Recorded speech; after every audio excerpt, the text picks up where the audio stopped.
Devant Dieu et devant la nation sénégalaise, je jure de remplir fidèlement la charge de président de la République du Sénégal. Au pinacle du pouvoir d'État, Diomaye Faye entre triomphe et tranchées multiples. Disposition de la Constitution et des lois, de consacrer toutes mes forces à défendre les institutions constitutionnelles, l'intégrité du territoire, l'indépendance nationale et de ne ménager enfin aucun effort pour la réalisation de l'unité africaine. Le peuple sénégalais a choisi son 5e et plus jeune souverain. Bassirou Diomaye Diakhar Faye, élu président de la République du Sénégal. Contre vents et marées, les Sénégalaises et les Sénégalais ont choisi leurs dirigeants. Contre les trafiquants du pouvoir politique, contre les déstabilisateurs de la démocratie, les fossoyeurs de la légitimité politique et les profanateurs sans honte de la confiance publique, le Sénégal s'est levé comme un seul homme pour forcer l'alternance et désigner librement un chef, son chef. Bassirou Diomaye Faye est l'élu. C'est lui que le peuple a choisi. Ce mardi 2 avril 2024, il scelle son alliance avec le peuple sénégalais en prêtant serment devant le Conseil constitutionnel. Son élection au plus haut sommet de l'État dessine une véritable épopée politique. L'histoire d'un jeune dont la fulgurante montée se heurte aux inévitables tranchées de la réalité du pouvoir d'État. C'est probablement le début d'une nouvelle ère pour le Sénégal. À la fois, il s'agit de l'incarnation d'un triomphe renouvelé de la démocratie sénégalaise, mais aussi le signe d'une victoire de la jeunesse africaine globale qui cherche les vents de sa liberté et du choix de son destin. Entre le contexte particulier de l'élection de l'inspecteur des finances publiques, les espoirs du peuple sénégalais et le projet du nouveau président de la République, il y a des incertitudes, des peurs et probablement des pièges qu'il faut déceler dès maintenant. De l'ombre à la lumière, Diomaye Faye élu dès le premier tour. Tout le monde l'appelle Diomaye, qui veut dire honorable en sérère, langue parlée au Sénégal. Bassirou Diomaye Faye était membre et secrétaire général du PASTEF. Entendez, patriote africain du Sénégal pour le travail, l'éthique et la fraternité.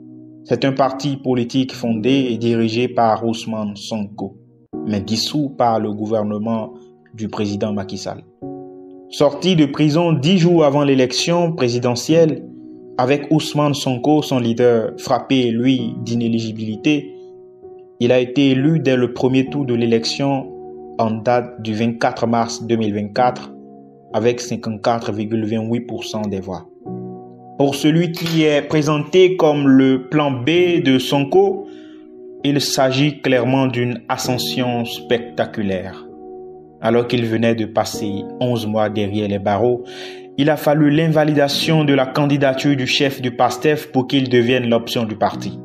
Il me plaît de dire, comme Romaric Zinsou, que la chronique post-électorale du docteur Espedi Ologu, publiée en 2016, est intemporelle. Dieu et le peuple ont dit à Diomaye Faye, « Sois Koyi, je te ferai roi. » Et il le fit roi. Mardi 2 avril 2024, c'est le jour de la prestation de serment et de prise de fonction du nouvel élu. Bienvenue au palais et place à la gouvernance. Et oui, après l'élection, place à la gouvernance. C'est dans un contexte de vive espérance, de volonté de changement et de désir profond de liberté que le peuple sénégalais a rejeté le projet de continuité de la dynamique sale, en portant son choix sur le projet du PASTEF. Que ce soit durant la lutte de Sonko, pendant le mandat de Macky Sall, ou pendant la campagne électorale, ou encore à l'occasion de la prestation de serment du président élu, le message, il est clair. Le nouveau chef de l'État projette une rupture systémique. Le projet de société du 5e président de la République sénégalaise a pour socle le renouveau institutionnel et un engagement au service de l'État, de l'Afrique. Une économie endogène et une souveraineté alimentaire soutenue par un capital humain revigoré à partir de la qualité de vie des citoyens, avec une sécurité accrue, facilitant donc le rayonnement international du pays, du Sénégal. Programme de rupture assez éloquent et particulièrement ambitieux.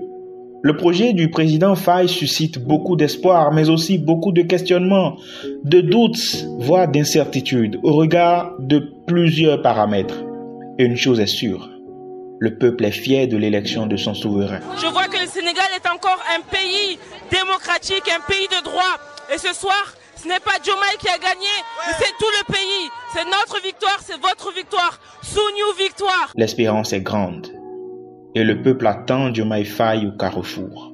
Car il n'y a pas loin du Capitole à la Roche-Tapéienne. Aujourd'hui, Diomaye Faye est porté au plus haut sommet de l'État. Son élection, sans risque de se tromper, allume les esprits, nourrit les espoirs et suscite beaucoup de passion. Le chef doit reconnaître la confiance placée en lui par le peuple sénégalais. Il doit fondamentalement être convaincu du besoin de liberté, de souveraineté, de sécurité, d'emploi et de démocratie renforcée auquel aspire le peuple entier, mais surtout la jeunesse. Oui, la jeunesse. Cette jeunesse qui a versé son sang, qui a courageusement manifesté au nom de la démocratie et des libertés. Nous, on aime Sonko. Dans notre cœur, c'est Sonko point. Il n'y a pas d'autre personne qui quitte le pouvoir. Il n'y aura pas troisième mandat. Sinon, c'est la guerre. Qui n'a pas reculé devant la violence policière, la répression de l'opposition et les nombreuses violations des droits humains générées par la situation politique préélectorale. Le président Diomaye Faye, loin du suffrage universel, ne doit pas l'oublier. Il ne doit pas oublier que son succès dépend fortement de la réalisation de ses promesses électorales. Autrement, le peuple sénégalais en prendra acte et agira en conséquence au moment venu, au bon moment. Car il n'y a pas loin du Capitole à la Roche-Tapéienne. Après le sacre, si les actions du consacré ne répondent pas à ses promesses, s'il ne s'emploie pas à faire de son credo l'intégrité au souverain peuple, il perdra confiance et sacre. Alors il sera sanctionné. Il subira la colère du peuple.